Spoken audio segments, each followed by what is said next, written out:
the whole entire show. We know the theme, not quite brain rot, but sometimes brain rot is fun. Yeah. I do like brain rot. Guilty. What's maybe your favorite scene that you've ever done? Oh, a bunch of them, but Same thing as the cast. Right. There was one that I had kind of forgotten about that I saw recently, where Muscle Man is worried about Starla seeing his bald spot that he's getting on his head. So he is talking about if he just flexes his pectorals, that will distract her. That was a fun one. And there's also actually a scene in that episode I think maybe was cut a little bit from the final one where he's getting his hair cut with the barber, and it was just really funny the way they wrote it, because they drew him like the way you talk to like barbers when you're getting your hair cut, you kind of don't move. They kind of had that in the storyboard, and I'm sad that they kind of cut it out because it was funny. But Wait, just a little thing. so what, like they cut that specific scene, or was it something that I led think they into left that? a little bit of it, but a lot of it got lost. It was this funny scene with him and his barber, and it was just like a funny little moment. Oh, but you And I just think wish they would have cut it. I wish they left more of it in, but yeah. I think probably to this day one of my favorites is I always like the episodes where Rigby does something stupid and gets killed. Which, it's more than one time. But I love, I can never remember the name of the episode, so I call it Plinko Arm Boy, because he arm wrestles Skips, but he cheats, and he has this like device that he's wearing, and so he actually wins when he arm wrestles Skips. And Skips loses his cool, and he can't deal with the idea that Rigby beat him. And finally Mordecai tells Skips that Rigby is cheating. So they have a rematch, and Rigby's all like, yeah, come on, old man, yeah, let's have, I'll do it. And Skips grabs the device from under Rigby's sleeve and like pulls it out, and then grabs him by the arm and puts him through the table, and he dies. And so then, Like actually died. yeah, and then Skip feels bad about it, so he has to arm wrestle death to get Rigby back. But I always liked it. And they did this really like dramatic thing, like when Skips puts him through the table, it goes into like Italian opera in slow-mo. And Right. I enjoyed that. And that was your favorite? Yeah, That was your so- favorite? Well, going back to like cutting things out, is there anything else you guys wish they would have kept in? I mean, when it comes to the storyboards and stuff like that, you said you saw the scene on the storyboard and you ended up, did you act it out and then they decided to cut it, or did they cut it first? How Yeah, does stuff like they that would work? give us the storyboards, usually with the script, so you can kind of get a little more context, because they don't have actually for, I think most of the Cartoon Network shows, when they're board driven, they don't have like screenplay format where it has descriptions of what's going on. So we would just get a bunch of lines, so they would also give us the storyboard. But so yeah, we also would record more a lot of the times, because I think JG Quintel liked to have a lot and then to cut rather than not enough, so that he could like pack in as much, entertainment.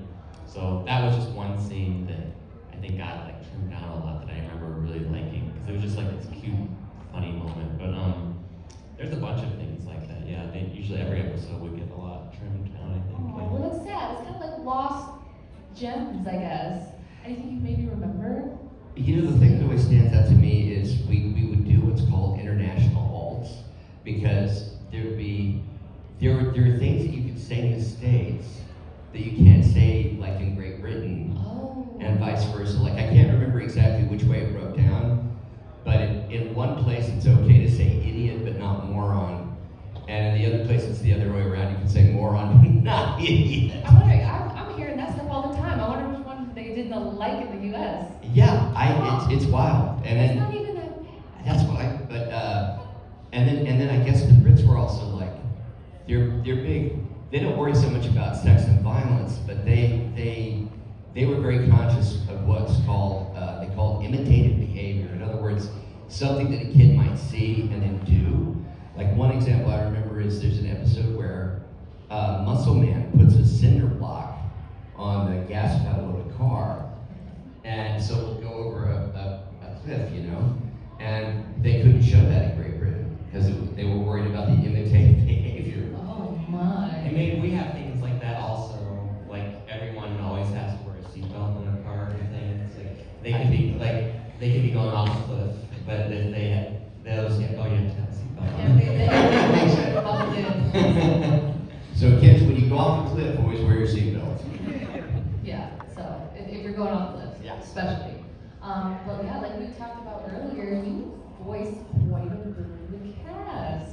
How do you go about, okay, Switching? Or- yeah, people like Benson and then like Muscle Man. Yeah. Well, I mean, Benson is closer to my own voice, obviously. Yeah. So there's like my own voice, and then Pops is very high, and then Muscle Man is kind of low. So I think because they are so different, that makes it a little easier than if they were like subtly different. So, and then just doing it a bunch of times. So. Yeah. It's super fun to watch in the booth because you get to see Sam do a whole scene. So. Oh, Johnny, good show! Hey, Pops, we got a lot of work today. Oh, I'm so excited! Benson, it's the weekend. Chill out. Oh my god. Yeah, good job, guys. Is there, what kind of scenes did you have to do like all by yourselves? Is there anything that you remember? I don't know about specifically. There aren't a ton where it's always me. Usually it would be in the morning meetings, kind of Oh, okay. where Benson's handing out stuff to do, Right. and they're all talking. But yeah. But that's crazy that you can do all those. Was there any secondary ones that I'm missing maybe that you've done? Or is it, I mean, Oh, Bill's Sam. done some secondary. Yeah, Bill's done some other guys. Yeah, I'm the one that always stands up. Creepy doll guy. You got a creepy doll, yeah. I'm gonna draw your face. But the one that always stands out for me for Sam is GBF. Oh yeah, GBF. Oh my god. Well, you guys are, again, like I said, you guys are like a cult classic. It's really crazy to see. There are a couple other shows. Was this, what was it? Cartoon Network again? Was it? Okay, Cartoon Network. Especially Cartoon Network, I've seen a lot of the older shows, like not too old, but they just make a resurgence on the internet. And it's just really cool to see that you guys end up becoming relevant again. Is there anything that would push you guys into maybe revisiting the regular show in the future? Or But funny you should ask. what? We're coming back. Was I not supposed to know No, that? it's Was I not supposed to ask? no, it's okay. No, it's like in a week. Wait, is it real? Mail it like a week and a half. It's called Regular Show The Lost Tapes. Can you tell us about that? No. Okay. Dang. You know what I tell people, because the writers have done some very clever stuff, Okay. and they don't want us to reveal that. But I will say, if you like the original, you're gonna like The Lost Tapes. Oh, I love that. Yeah, it's fun. You should watch it. It's on. It will be on Cartoon Network May 11th, and then later on streaming, but just on Cartoon Network first. Was there anything that went into the decision to, like, were you guys a part of that, or did they just kind of like, call you Yeah, up? I just got the call. Yeah, I heard rumors before, but same, yeah. Okay, You know, it's- a lot of original cast members we go to, like everybody else. I mean, there's some promos now, so you can see all. Yeah, you guys can go can't, online and we see. can go into like detail about. Yeah. God, I can't believe I just uncovered that. I didn't even know. Yeah, that was pretty cool that you did that in real time. I didn't, yeah. Oh my God, I didn't know if I was like overstepping any or anything, but that's really, really cool. All right, but just in general, well, with the fact that it's coming back, are you looking forward to the dynamic that you guys had in the booth? Like, what was the dynamic like in the booth for you guys, like on a day-to-day? Was that just a whole lot of fun? Oh yeah, and JG, he always liked us to be in the booth at the same time, which is not very common. Like often you do. Especially nowadays. Yeah, that's right. Did you allow solo stuff? Yeah, Just not because with- they'll have the cast record at different times, just whenever they're available, you know. Oh. And JG really wanted us in the room at the same time so we could vibe off each other and really sort of like have that feeling of an actual conversation. I think it makes a real difference. I was gonna say, I feel like it probably makes it more authentic, so that you guys can really bounce off each other in real time. Okay. Was there ever a project that you did that kind of maybe did the opposite of that? Oh yeah, I mean, video games are famous for it. You know, you Oh, just do your Sometimes you'll have your lines just on an Excel spreadsheet in front of you, you know, it'll just be like, and it's just to be very technical if you're voicing a game. Now, this isn't true of every game. Obviously, like Spider-Man on Insomniac, that was a full performance capture, so we acted that out like a movie. But yeah, for some games, you'll just like have a list of lines and you'll do what's called ABC. So you'll be like, don't do that, don't do that, don't do that, and then moving on. So that you can maybe switch it up a little bit throughout the game. Right. Just be slightly different. Right. Okay. Oh, all right. Well, I would take it that you prefer the shows over the games. Then. Absolutely. Okay. With motion capture, was that something that was? It was super fun, you know.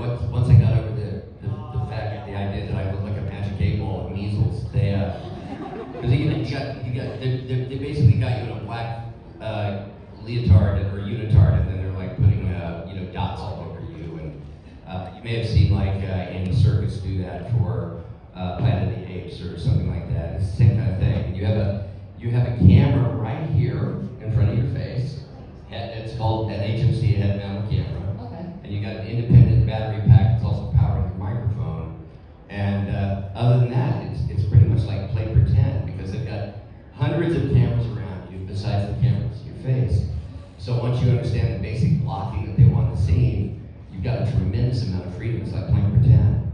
Okay. Yeah. So like, Yuri Lowenthal played Spider-Man, I was Doc Ock, and we just acted it out like we were kids playing pretend. That's cool. Do you maybe get props every now and then? Yeah, Okay. and the props are fun too, because in that world of performance capture, the props have to be marked up just like we are, otherwise they're invisible. Oh, So they you- have to have a sensor. Correct. So you'll have like a book, and it'll have like little balls, foam balls on it, so that it shows up on camera. Oh, I love that. I love that. Well, hey, with the motion capture versus like just purely voice acting, what is something that you guys have, or how did you get into voice acting, and maybe what kind of advice do you have for guys or gals that want to get into it? How did you guys get into it? I mean, I think everybody's different. I'm an animator, and I went to school with J.G. Patel, who made the show. So I started doing voices in school, because I had also been doing like acting classes in school and things. And I think he knew I was interested in that stuff, so I did a couple of voices for his films, and then those characters got into the show. So that's how I got into it. Yeah, I've been acting. I was doing school plays when I was 15 and fell in love with it. Okay. But a buddy of mine that I met through doing a play with his girlfriend, this fellow named Scott Adsit, he's the lead voice in Big Hero 6, and he was in 30 Rock, and a huge Second City improv guy. He co-created a show called Moral Oral for Adult Swim, and he asked me to come and read for it because he had seen me do stuff, and he liked what I did. So I guess I kind of fell into it that way. I never really thought about. Over the years, I'd be doing like regional theater somewhere, and they'd say, "Hey, so and so on our board has like a used car lot. You'd like you to do a commercial for it." And so I would, but I didn't really think of it as something that I did. And so when I started really doing it on Adult Swim, I was like, "This is fun." Yeah. And then I really leaned into it, and I wish I'd done it sooner. Oh, okay. Dang. So, what do you think? One of some of your earlier projects, like what was one of your favorites? Well, definitely Moral Oral, because it was dark and funny and weird. Okay. And then I've done just a ton of video games since then. Something that was really interesting and different was The Sims, because we used a made-up language called Simlish. Can you say so? Barbecue. Well, we did baby. No. I love that. I would want to play Cinnamon too. Oh. I would love to. But again, well, going back to the voice acting, how you got into it, is there anything you guys maybe have advice for people trying to get into it? Well, I would say probably one of the best skills you can have is cold reading. When you can pick up a piece of copy and make sense out of it without having any previous knowledge of it. Because they're very, very, producers now are very, very, they guard their intellectual property really closely. So I've had jobs where I literally didn't know what I was working on until I stepped into the booth and saw the script. because they'll have you audition under code names and all this kind of stuff, so you don't really. Spider-Man was like that. I auditioned with a made-up scene that wasn't from the game and a character name that was not Otto or Doc. Do you know the name that they used, or was this? I don't remember anymore. Yeah, Oh. but I had no idea what I was really auditioning for. Yeah, it's weird. I feel like they get the real you. For real. Okay, Certainly. so it's a tag. Yeah, and so I tell people, if you want to do what I do, good practice is to like pick up a book or a magazine that you're not familiar with, open it randomly and read it out loud, and see if you sound like you've done it before or if it's the first time, because the goal is that you sound like you've read it all your life. And then the other thing is I just tell people, study acting, because I think the biggest misconception about voice acting is that it's somehow just working with your voice, and it's not. It's full acting in front of a mic. Okay. Yeah. Okay, yeah, thank you.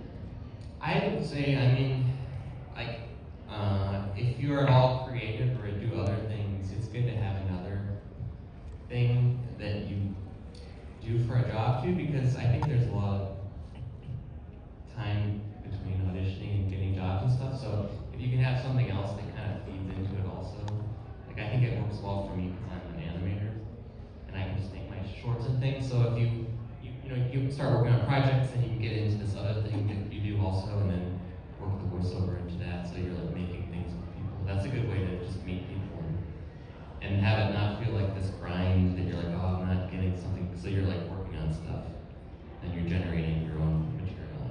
Okay, awesome. Well, thank you for that. I appreciate it. I also wanted to ask you again, going back to your animation, did you work on some of the animation for the regular show? Or Not for regular show, Oh. other things, but not, What were the yeah. other things?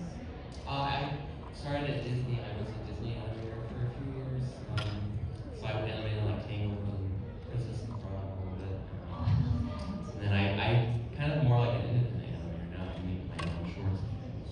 Where can you watch those? I have one that I think Cartoon Network's coming out with in like the next month or two on YouTube. On their YouTube channel, they've been releasing the shorts. We make with them every Monday, but I don't know when mine will be. But it should be Okay. like a month or two, maybe, hopefully. Awesome. It's called Pig in a Wig. I would love that. We'll keep our eyes open for Say that again? Pig in a Wig. Take it away. Take it away. I love It's that. about a pig that's a pathological liar. I love that. I love that. I'm a big fan. All right. Well, thank you guys so much. I really do appreciate it. We all appreciate it. I hope you guys all give a round of applause. Thank you, guys. Yes, let me have their booths. What floor are you on? Are you on the main floor or this floor? And we're full run right now. Yeah, we're on this floor, I think. No, I lied. Don't believe me. We got the- So you're the big booth. Yeah. I should stop talking. No, we took an elevator to get up here, so I think we're down. Okay, first floor. Yeah. All right. Thank you guys again. Thank